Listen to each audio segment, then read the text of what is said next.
So this is a short video showing how to configure these uploader boards. So this is really a Raspberry Pi computer inside a box that clips on a DIN rail on the back here, and then it has 7 ports on the front where you can connect a number of different devices on USB-C ports, and over here it has 2 Ethernet ports and then has a number of LEDs. Here is another picture of the same board. You can see the heat sink. Connected to that board, we have a number of different boards. We have 2 of these temperature boards. Each temperature board has 10 channels where you can connect thermocouples. It has a DC board where you can connect 6 different things that you can turn on and off. And then it has a pressure board where you can connect 6 different pressure sensors or some other sensors. But that gives you sort of a quick overview of what it is. The first thing I do is I scan this QR code with my phone, and then it sends me onto a link website like this, where you can take ownership of the board. So you will be the owner who can assign accounts to other users as well. Currently I'm using, I already have an account on this system. You might need to create an account to log in before you get to this page. But I just click the button, take ownership. And then what happens is I'm now the owner of the board. And it says here that I can create a Wi-Fi network that I can connect to by pressing the button for 2 seconds. So this is this black button here. I will press that for 2 seconds. And I do that now. And then it generates a Wi-Fi hotspot called like this, uploader 46 hotspot, and then I need to use this password to connect to that Wi-Fi. So let me do that now. So what happens now is that this blue LED would be blinking, and then once it does that, you can connect to it. On a Windows computer, you have to the Wi-Fi, and then it says connect using a security key instead, and you have to click on that. And then you can enter that long password that was given there, and you click next, and then it'll connect to that hotspot. So now your mobile phone or your computer or whatever you're using for the configuration is connected to that hotspot that this PiHub uploader has created. And then once that's done, the blue LED is still blinking, and then you can click this link down here. And we have chosen to connect to a Wi-Fi network in the building here called CA Mobile, and I will have to type in the password. And I click connect, and now it's I can see that it's blinking quickly with the blue LED, and it's trying to connect to that Wi-Fi in this building. And once it has connected, it will show the blue light continuously, so that a clear blue light all the time, and that means that now it's connected to the to that Wi-Fi. So what happened is that after roughly 30 seconds, it automatically redirects the web page to this website here called plots@copenhagenatomics.com uploader. In this case, we go to the blue icon called Web UI. So we click on that. And what happens now is that we transfer to a website that is served up by the yellow uploader. So let me just show. This box here is serving up a web page, which we will now connect to. And that web page we will be able to configure things.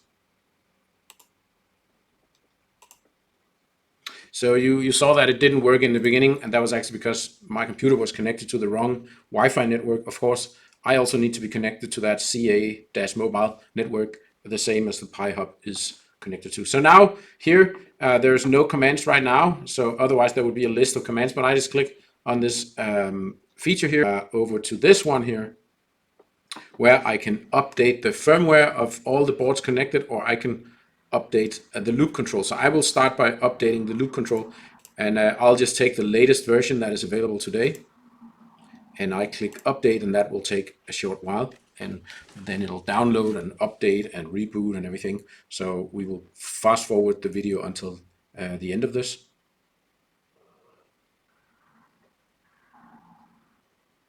Now the software has been updated, and you can actually see that because this changed. Now it's possible to select stable or beta version of the firmware. This means that now the system has rebooted and the loop control has been updated here, but we've not yet updated the firmware.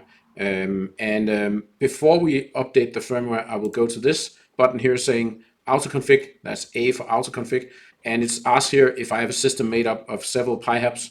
I do not, so no is the correct answer. And if I will add sensor lines to the autoconfig file when I'm doing this, and yes, I would like to do that. So I just keep the default setting and press start. and now it will start to detect all the boards connected. You saw in the beginning of the picture, I can actually show the picture again, you can see that there are 6 things connected to this board, and now it will detect all those 6 things and make the configuration files. In our system, the configuration files are called AutoConfig, and that is a text file which is easy for humans to read, and you're able to edit that text file also through this web interface. It says now that AutoConfig was finished, and this means that I can click over here, and now it shows the version, and you can see that this has changed now. There's still a lot of lines that are commented out, but now there's also a lot of lines of these boards. So let's look at this. So there's 6 boards connected to the system. One is a temperature board, a DC board, another temperature board, a pressure board, and a humidity sensor. And then finally a microphone here. And then it has created 10 temperature channels, and of course also an 11 channel for the temperature inside the board. It has created 6 channels for valves to control valves on and off. It has created another 10 channels for another temperature board and the internal temperature sensor on that. It has created 6 channels for pressure sensors, and these could also be other types of sensors, but by default it assumes pressure sensors. There's a humidity sensor, and there's an audio or a microphone, and the loop control software. So now I will go here and I will update the firmware of all those boards. Of course, the microphone, it's not possible to update the firmware, so it's only 5 boards that needs to update, and maybe some of them already have the latest software, which I think they will have. So let's see, it goes through this. Actually, in this case, all of the boards already have the latest software, and that's because I've already run this test before, so no need to do an update. And now it says the update is complete. And we can go over here on the home page, and we can actually see there's a lot of things that buttons. These are buttons that I can press. Some of them will turn on a valve, and some of them will turn off the same valve. So it's on, off for 6 valves. And then after that, there's the audio recording I can turn on and off as well. And the way the audio works is that it creates an audio file, an MPEG-3 file that it uploads to a server. Each file is 1 minute long, and so it will upload a lot of files that are each 1 minute long, and that means that 1 minute after the sound has been recorded, you can find it on the server and listen to it, and that's very useful if you want to listen to sounds of motors or other mechanical components. And there's also this page here where you can change the names of each one of the, by default, it just calls all the temperature sensors temperature underscore TM01 and so forth. So of course you want to call this something meaningful to humans, maybe the temperature sensor at the top of the pipe or at the bottom of the pipe or inside the pipe or whatever it might be, where the temperature sensor is located. And the same for valves. It might be an input valve, an output valve, or whatever, a gas valve or a liquid valve or whatever. So you would want to rename all of these, and again click update at the bottom once you have updated that. Then there's another opportunity to download log files from the Raspberry Pi if you are trying to debug what's going on. You would rarely need to do that. That's mostly for our developers. Again, you can run the autoconfig one more time, that if you have changed some of the boards or some of the sensors, you can run the autoconfig again, and in this way add new boards. You can also execute a command directly on the Raspberry Pi if you want the whatever Wi-Fi to turn on and off or something like this. So this was a quick introduction to how this works, and now I want to go back, and then we haven't clicked on this green icon, which is the last icon, and this icon will actually show all the different sensors that is available.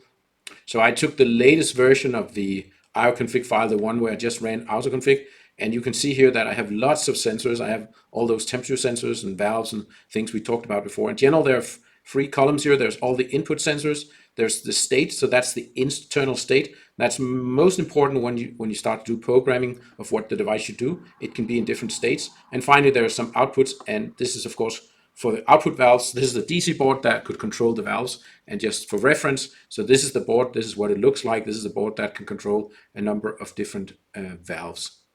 Here you can also see the temperature. All the ones showing 10,000, those are temperatures where there's no temperature sensor connected. So the smart way is sort of to go down the list and only click those that are actually working. This was the one that I touched with my finger. This is an internal temperature in that board. There's another internal temperature. Here's some internal temperatures in the Raspberry Pi computer, and the pressure sensors There's only one pressure sensor connected, but configure that correctly. I haven't done that yet. Humidity sensor has a number of different values, both temperature and humidity, both relative and absolute humidity, and so on. Anyways, let's go back to the chart and show those. Again, there's a value of 1000. That was this pressure sensor that was configured wrongly. Again, I'm going to zoom in on this here, and now you can see the way I touched that sensor before with my finger. All right, that was enough for now. This gave a quick introduction to how these boards work.